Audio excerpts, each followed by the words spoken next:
I am very pleased to be able to present the Chamber Hall of Fame Award to Dr. Stolee.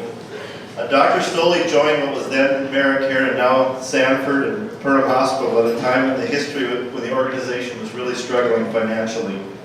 He quickly built a strong surgical practice, which played a large part in moving that hospital from a loss to a break-even to the profit that we see today, and eventually allowed us to build the hospital that you see on Highway 10. Rand is a phenomenal teacher and loves to teach employees, medical students, and other physicians. You might not know he's on the faculty at UND and hosts medical residents and medical students at Perham throughout the year. He spends a lot of time researching anything he comes across in his practice that is new or different to him. Continually grows and improves his own skills. Rand actively assists in medical staff recruitment. He develops relationships. He stays in touch with candidates. He always attends our recruitment visits, and he and Becky open their home to recruitment dinners.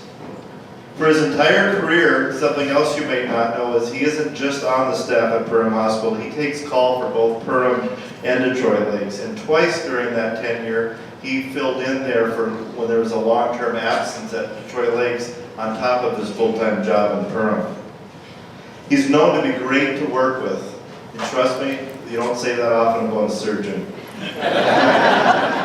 He attends every employee event from the Christmas party to individual retirement parties. He's also known for tracking down hospital employees and singing happy birthday to them on their birthdays. Rand is active in the Perham Rotary Club. He's served as president, past president, he served as a board member. He's most noted as a great song leader. Rand is a workhorse in the club. You can always count on him to show up for every work event. And his claim to fame is that twice a year he cleans ditches in shirt and tie. And only once has he been outdone when Von Brun decided to wear a three-piece suit to see. He's donated fishing trips at his home in Canada to local fundraisers. He's completed 8 surgical missions to Guatemala. He completely gives of his time, plus he raises thousands of dollars that go towards those trips, in addition to a substantial personal donation. Prior to starting those 8 surgical missions, he led an effort through the Perham Rotary Club to raise funds and fit up a surgical suite in Guatemala. When he was club president, he worked to develop a bike route through the community that you see today. He and his family are also active in Calvary Lutheran Church. Rand has served as church president and a member of the administrative council.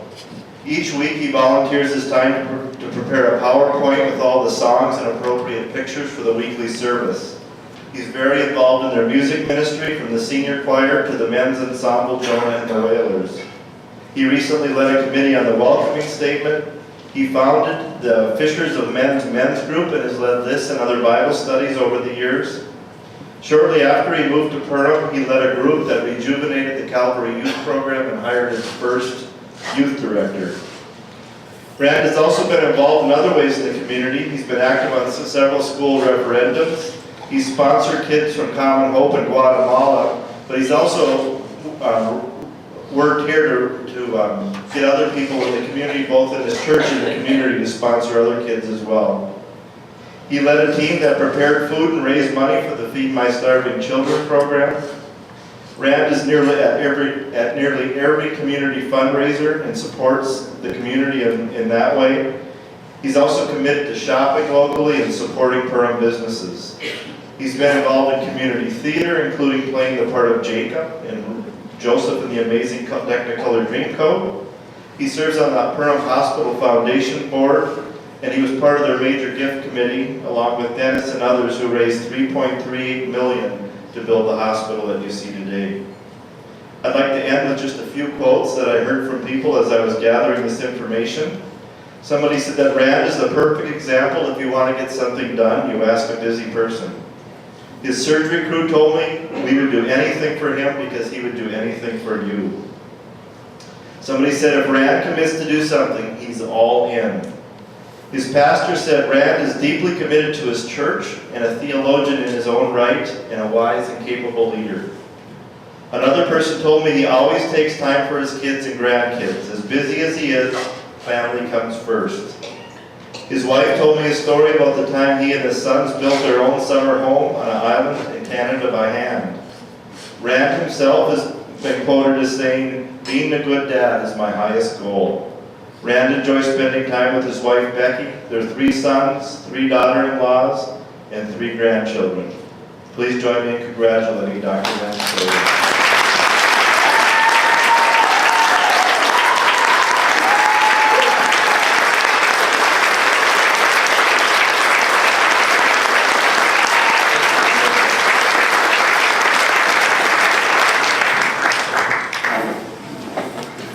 Really want to thank you. I think I've gotten this award partly on credit, and that credit is all the work that my wife has done in the community that I get to enjoy some of the benefits of that. So please give her a round of applause.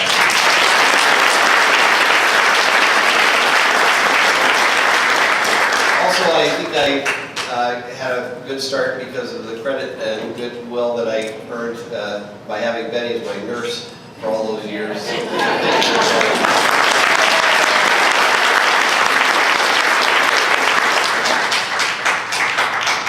When Betty and I were working together, we had a motto, if you will, that guided how we worked, and it was, "We are here to serve." And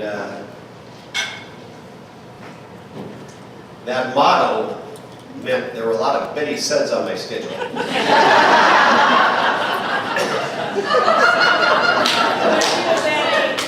So, if I was double booked, I'd look at that schedule and say, how do they possibly think I can see all these people? And she said, and it would say next to it, Betty said. And then I would come to her and say, what did you say that for? She said, we're here to serve.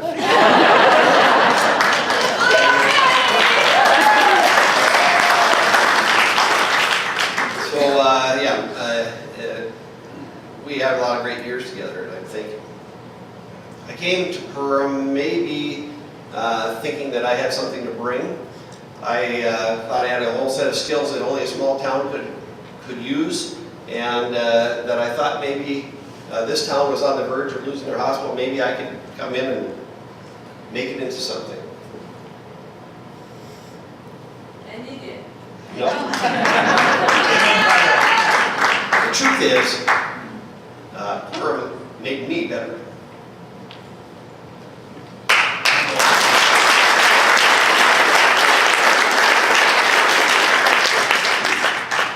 Before we came, and I mean, we were raised in San Diego. There was no sense of community in San Diego. Before we came, I got a letter from Jan Perham and others from Perham that invited me to come and told me that I'd be welcome and it would be a great place to live. That sold me. We had actually decided to come, and there was another crew of Dennis Apple, Swenson, sailors, a whole bunch of people flew out from here to Perham to, kind of seal the deal, make sure I was on board and going to come here and everything else. And just an unprecedented community effort, I think, just to do that. We came and, I learned from, as Chuck said, mentors, people that taught me what it is to be in a community and how to be involved. Dennis Apple, of course, you can't help but get involved if you know Dennis in any way. I was here a year, maybe a year and a few months, and I was placed in the position of being the Rotary president.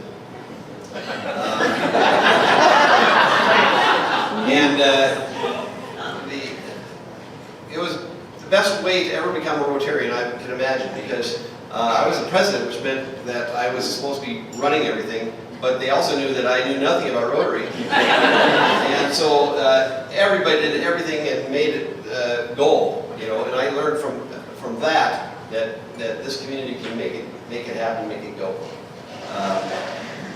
Learn from our church, what it means to be out in the community and helping and serving others. And I think that my church and the community and all that drove me to Guatemala. I would never go there on my own. I said I was never going to do any foreign travel. I was afraid of getting diseases and all kinds of things. My brother and my father had both been in Mexican jails, and I didn't want to do that.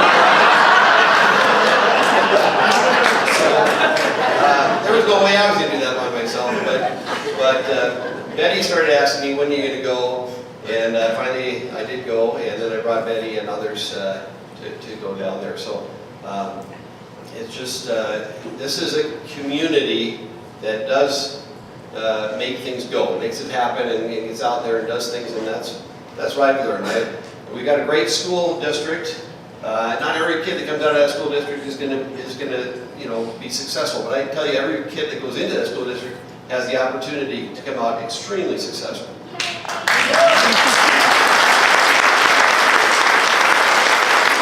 My kids, thanks to the school district, did get to go where they wanted to go and got the scholarships and saved me a bunch of money.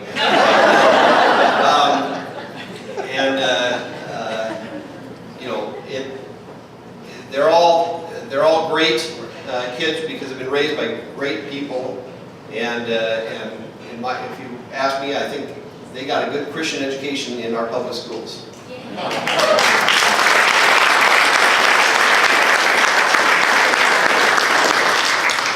Anybody ask you to vote for the bond issue?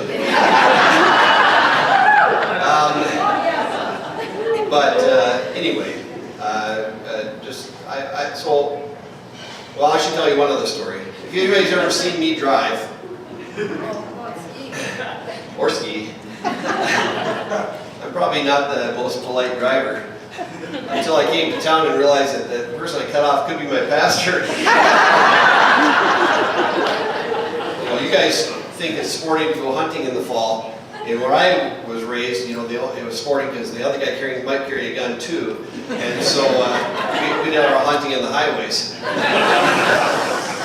Anyway, I think maybe a better and safer driver too. But anyway, I'm a better person for having lived here. My kids are better, my wife's better, all of us are better. And I think you're all better. So thank you.